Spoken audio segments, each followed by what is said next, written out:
Contoh yang seringkali dijadikan landasan bolehnya berbuat atau membuat amal baru. Man sanna fil islami sunnatan hasanatan. Barang siapa yang melakukan amalan sunnah, ya, kemudian man sanna fil islami sunnatan hasanatan falahu ajruha wa ajru man amila biha, maka baginya pahala dan pahala orang yang mengikutinya. Ada sebagian yang menafsirkan hadis ini, barang siapa yang membuat amalan sunnah yang hasanah, membuat, man ikhtara'a, ada yang menafsirkan man ikhtara'a, barang siapa yang membuat amalan sunnah yang baik, maka dia dapat pahala dan pahala orang yang mengikutinya. Ada yang memahami hadis seperti itu. Padahal yang dimaksud dengan man sanna itu bukan man ikhtara'a, tapi man bada'a, yang memulai. Ada amalan sudah mulai ditinggalkan, mulai tidak diketahui bahwa itu adalah amalan sunnah, kemudian ada di antara kita yang memulainya. Lingkungan saya harus hidupkan lagi dengan amalan sunnah ini. Dia lakukan. Itu ini maksud. Assalamualaikum warahmatullahi wabarakatuh. Oke teman-teman, kita sudah menyimak ulasan-ulasan dari Pak Ustadz tadi. Dan saya paham alur pemikiran beliau. Beliau itu sebenarnya tidak setuju jika hadis man sanna fil Islam sunnatan hasanatan dijadikan dalil atas keberadaan bid'ah hasanah. Karena para ulama yang menyatakan adanya bid'ah hasanah, salah satu dalil yang dipakai ya adalah hadis ini. Man sanna fil Islam sunnatan hasanatan falahu ajruha. Ila akhirih. Bahkan hadis ini oleh para ulama dijadikan pentaksis atas keumuman hadis kullu bid'atin dolalah wa kullu dolalatin finnar, atau kullu muhdatsatin bid'ah wa kullu bid'atin dolalah. Ini sebagaimana yang disampaikan oleh Imam An-Nawawi dalam syarah Sahih Muslim pada jilid 7 Shahifah 108. Beliau menyatakan begini. Qauluhu sallallahu alaihi wasallam man sanna fil Islam sunnatan hasanatan falahu ajruha. Wa fi hadzal hadits takhsisu qoulihi sallallahu alaihi wasallam kullu muhdatsatin bid'ah wa kullu bid'atin dhalalah. Jadi hadis ini mentaksis atau membatasi keumuman hadis kullu muhdatsatin bid'ah wa kullu bid'atin dhalalah wa annal murada bihi al muhdatsat al batilah wal bid'ah al matmumah. Sehingga makna hadis kullu muhdatsatin bid'ah wa kullu bid'atin dhalalah adalah perkara baru yang batil dan bid'ah yang matmumah. Itu yang ditolak oleh baginda Nabi, bukan bid'ah hasanah. Oke teman-teman, untuk menarasikan tadi Ustadz, untuk menyatakan bahwa beliau tidak sepakat jika hadis ini dijadikan dasar akan adanya bid'ah hasanah, beliau kemudian memaknai hadis ini. Beliau memulai memaknai kata sanah, di mana beliau itu dengan tegas menyatakan tidak setuju jika sanah itu dimaknai dengan ikhtaro'ah, dalam arti membuat-buat. Sanah versi beliau itu adalah bada'ah, memulai. Meskipun sebenarnya dalam bahasa Arab teman-teman ya, antara bada'ah dengan ikhtaro'ah itu sebenarnya sama. Kalau bada'ah itu yang memulai, itu lebih umum, kalau ikhtaro'ah lebih khusus. Kalau ikhtaro'ah itu spesifik, biasanya itu dipakai untuk makna memulai perkara yang sebelumnya tidak pernah ada contohnya, itu saja. Kalau bada'ah itu lebih umum, bisa memulai perkara yang sebelumnya ada contohnya atau sebelumnya tidak ada contohnya. Itu kalau bada'ah. Jadi sama sebenarnya. Perbedaannya antara khusus dan umum, itu saja teman-teman ya.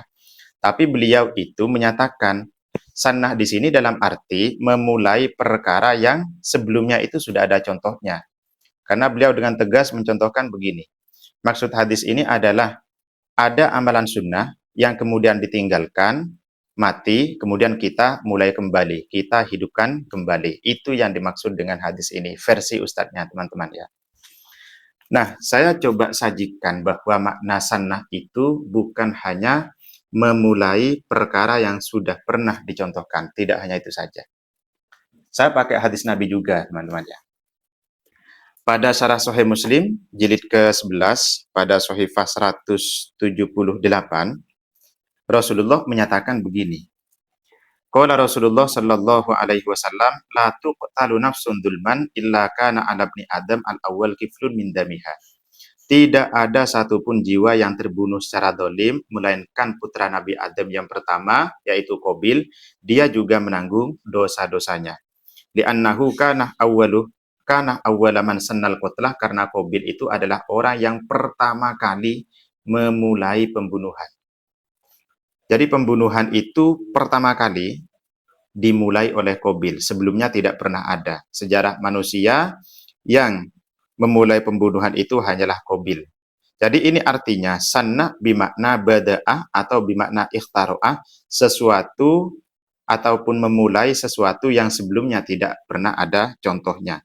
Sehingga kurang tepat jika hadis tadi dimaknai sebagai menghidupkan amalan-amalan sunnah yang sudah mati ataupun yang sudah ditinggalkan. Nah, itu teman-teman.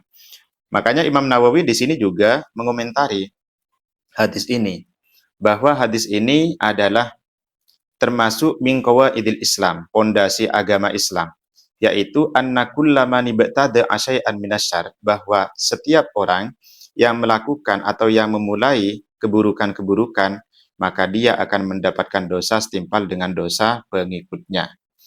Wa mithluhu man ibtada asyai'an minal khair kana lahu mithlu ajri man ya'malu bihi ila yaumil qiyamah wa huwa muwafiqun lil hadithi sahih man sanna sunnatan hasanatan wa man sanna sunnatan sayyi'atan ila akhirih. Jadi sudah jelas teman-teman ya. Jadi maksud man sanna fil Islam sunnatan hasanatan itu tidak hanya pada kasus-kasus yang pernah dicontohkan, bukan hanya memulai sesuatu ataupun amalan sunnah yang pernah dicontohkan oleh baginda Nabi kemudian ditinggalkan lalu kita hidupkan kembali, tidak seperti itu. Tapi juga mencakup amalan-amalan baik yang sebelumnya tidak pernah dicontohkan oleh baginda Nabi, tapi dia itu baik. Baik itu dalam arti bisa masih masuk dalam keumuman ayat-ayat tentang kebaikan secara umum, atau amalan baik yang sebelumnya tidak pernah dicontohkan tapi masih selaras dengan Al-Quran, atau selaras dengan hadis, atau selaras dengan athar, atau selaras dengan ijma', atau selaras dengan qiyas jika memakai qiyas, atau selaras dengan istihsan jika memakai istihsan, atau selaras dengan maslahah mursalah dan semacamnya. Itu teman-teman ya. Jadi bukan amalan sunnah yang pernah dicontohkan oleh Nabi kemudian ditinggalkan lalu kita hidupkan kembali. Bukan hanya itu saja. Oke, kita bahas yang selanjutnya. Beliau tadi dengan tegas menyatakan atau menerjemahkan begini. Barang siapa yang memulai amalan sunnah. Nah, di sini sunnatan justru dikasih makna amalan sunnah. Di satu sisi beliau itu tidak sepakat jika sanah dimaknai ikhtaro'ah. Karena jika dimaknai ikhtaro'ah, saya itu paham teman-teman. Jika dimaknai ikhtaro'ah, itu pasti teori bid'ah yang diusung Wahabi itu akan runtuh. Karena coba kita analisis. Man sannah, barang siapa yang membuat-buat perkara baru, ai ikhtaro'ah. Sunnatan hasanatan, pasti maknanya sunnatan ini adalah ikhtiro'an atau mukhtaro'atan. Karena sunnatan ini adalah masdar dari kata sannah. Pasti maknanya sama, tidak mungkin menyimpang maknanya. Ai mukhtaro'atan atau ikhtiro'an hasanatan yang baik. Berarti ada perkara baru yang baik, ada perkara muhdats yang baik. Pasti seperti itu. Makanya teman-teman Salafi Wahabi menghindari betul memaknai kata sannah dengan ikhtaro'ah. Makanya mereka memilih bada'ah, memulai. Tapi di sini riskan jika dimaknai sunnatan, ini amalan sunnah. Satu, ya tidak sesuai dengan makna sannah yang berarti bada'ah, memulai. Yang kedua, jika dimaknai amalan sunnah yang pernah dilakukan oleh baginda Nabi, yang pernah dicontohkan, ada tuntunannya dari baginda Nabi, ini fatal teman-teman. Fatalnya apa? Ternyata di sini sunnatan hasanatan disifati dengan kata hasanah, yang berarti perbuatan baginda Nabi atau perbuatan yang pernah dicontohkan oleh baginda Nabi yang baik. Berarti ada perbuatan yang dicontohkan oleh baginda Nabi yang tidak baik, yang sayyi'atan. Mafhumnya ke sana. Nah, kalau kita memaknai sunnatan hasanatan perkara yang dicontohkan oleh baginda Nabi, yang ada tuntunannya dari baginda Nabi yang baik, maka mafhumnya ada perkara yang ada tuntunannya dari baginda Nabi tapi tidak baik. Nah, ini bahaya terhadap akidah kita. Kita nanti pasti menuduh baginda Nabi pernah melakukan perbuatan yang tidak baik. Nah, mafhum ini dipakai ternyata oleh baginda Nabi. Buktinya apa?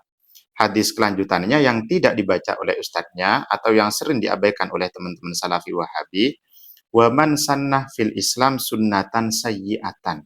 Barang siapa yang memulai atau yang membuat-buat di dalam agama Islam dengan sunnah atau memulai sunnah yang buruk. Amalan sunnah yang buruk. Kita tidak boleh memaknai amalan sunnah yang buruk. Ini tentu maknanya bukan amalan sunnah yang sudah ada tuntunannya, bukan, teman-teman ya. Maka di sini fatal jika sunnatan itu dimaknai amalan sunnah. Nah, yang benar makna sunnatan itu apa? Kita pakai kitab memaknainya. Saya membawa kitab Risalatu Ahli Sunnah wal Jamaah karya Bah Hashim Asy'ari. Pada Shahifah kelima, beliau menyatakan begini. As-sunnatu bid-dhammi wat tasydid kama qala Abul Baqa fi kulliyatihi lughatan at-thariqah walau ghairu mardiyatin. Sunnah secara bahasa adalah jalan, adalah cara, adalah tindakan meskipun tidak diridhoi. Makanya jika dimaknai thariqah, dimaknai jalan, cara ataupun tindakan, maka ini cocok dengan sabda baginda Nabi, ada cara yang diridhoi, ada cara yang tidak diridhoi. Itu teman-teman ya. Sehingga maknanya barang siapa yang memulai perkara yang baik ataupun jalan yang baik atau tindakan yang baik lalu diikuti oleh orang setelahnya, kita akan mendapatkan pahala setara dengan pahala pengikut kita. Dan barang siapa yang memulai perkara yang buruk atau tindakan yang buruk ataupun jalan yang buruk, maka kita mendapatkan dosa setimpal dengan dosa orang-orang yang mengikutinya. Itu sudah jelas teman-teman ya. Sebagaimana kata sunnah, baginda Nabi memberikan kriteria kata sunnah, baginda Nabi juga memberikan kriteria kata bid'ah. Ini termaktub dalam kitab Sunan At-Tirmidzi pada jilid keempat Shahifah 151. Wa mani ba'tada bid'ata dhalalatin, ada yang menyatakan bid'atan dhalalatan. Bisa dicek di Tuhfatul Ahwadi di syarahnya atau di syarah yang lain. Barang siapa yang memulai bid'ah dhalalah atau bid'ah yang tersesat, la yardhahallahu wa rasuluhu, yang tidak diridhoi oleh Allah dan Rasulnya, kana alaihi mithlu athami man amila biha, maka dia mendapatkan dosa setimpal dengan dosa para pengikutnya. Di sini Rasulullah memberikan kriteria bid'ah. Sama dengan sunnah, sunnatan, kemudian ada kriterianya hasanatan ataupun sayyiatan. Baginda Nabi di sini memberikan kriteria bid'atan. Bid'atan dolalatan la yardhahallahu wa rasuluhu. Bahwa bid'ah yang berdampak dosa itu adalah bid'ah yang tersesat, yang tidak diridhoi oleh baginda Nabi dan Allah. Tentu sesuatu yang tidak diridhoi oleh Allah dan baginda Nabi itu jika menyimpang dari Al-Quran dan Sunnah, teman-teman ya. Kalau masih selaras meskipun tidak dicontohkan oleh baginda Nabi, maka masuk dalam bid'ah hasanah. Masih selaras dengan ijma ulama atau selaras dengan athar sahabat, itu masuk dalam kategori bid'ah hasanah. Makanya bid'ah hasanah atau sunnah hasanah itu muradif atau sinonim kata bid'ah hasanah. Sedangkan bid'ah dolalah itu muradif dengan bid'ah sayyi'ah. Di situ teman-teman. Saya kira ini bisa dipahami ya. Jadi sekali lagi, makna man sanna fil Islam sunnatan hasanatan itu bukan ada amalan sunnah yang ditinggalkan kemudian kita hidupkan kembali, bukan hanya itu, tapi bisa jadi ada kita melakukan amalan baru yang tidak pernah dicontohkan oleh baginda Nabi, kita lakukan saat ini, tapi secara substansi tidak keluar dari Al-Quran. Masih selaras dengan Al-Quran hadis, nason au istimbaton, baik secara nas atau secara istimbat, atau sesuai dengan athar sahabat, atau sesuai dengan ijma ulama, atau ada dasarnya berdasarkan kias, masalah mursalah, atau istihsan bagi yang memakainya.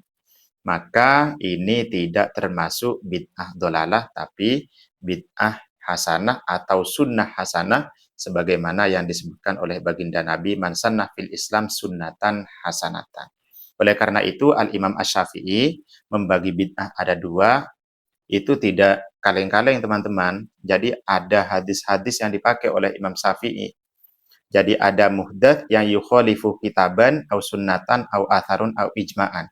Perkara baru yang menyimpang dari Al-Qur'an atau sunnah atau athar ataupun ijma', yaitu bid'ah dolalah atau muhdats yang dolalah.